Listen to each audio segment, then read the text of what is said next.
comme jour au magnifique patrimoine de nos régions, de toutes sortes de patrimoines d'ailleurs.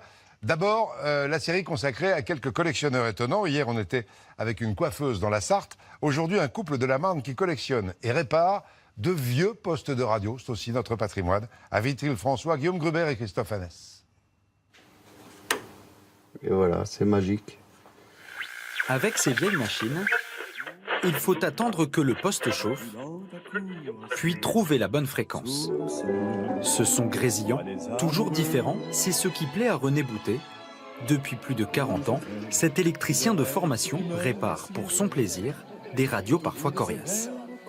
Il m'arrive encore, quelquefois, de tomber sur des postes que je cherche un certain temps avant de trouver la panne.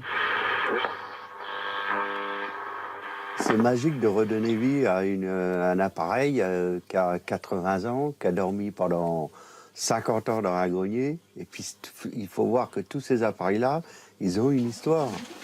Et des histoires, René en connaît des centaines. Il a plus de 1300 radios chez lui. Des transistors yéyés des années 60, en remontant au premier poste vendu au grand public en 1922. Il y a parmi tous ces modèles restaurés quelques raretés. Exemple, ces radios de la Seconde Guerre mondiale aux possibilités très limitées. C'était des postes qui étaient fabriqués par tous les fabricants allemands, quel que soit Siemens, Funken, n'importe quelle marque, et qui ne recevaient qu'une station. Objectif, servir la propagande nazie.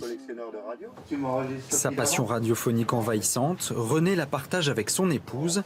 Annick préfère amasser les radios fantasy.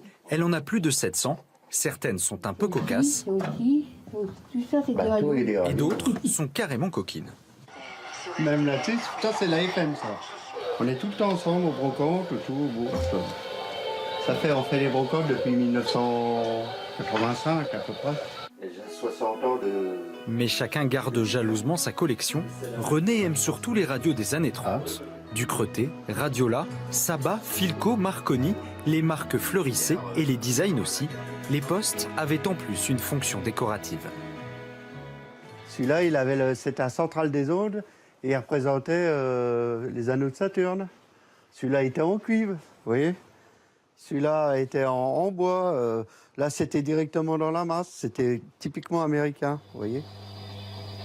Et un petit ronflement, il aura besoin d'un petit tour à l'atelier. Ça, c'est vivant parce que ça cause, vous voyez. On tourne un bouton et même si c'est pas très passionnant ce qu'il dit dedans, ça cause, ça a une âme. Chaque année, René achète encore une cinquantaine de radios. Il n'a pas de doublon dans son impressionnante collection. Sa seule crainte, la possible disparition des grandes ondes. Elle condamnerait au silence 3/4 des postes à qui il a redonné vie pendant toutes ces années. Belle, belle, belle comme l'amour.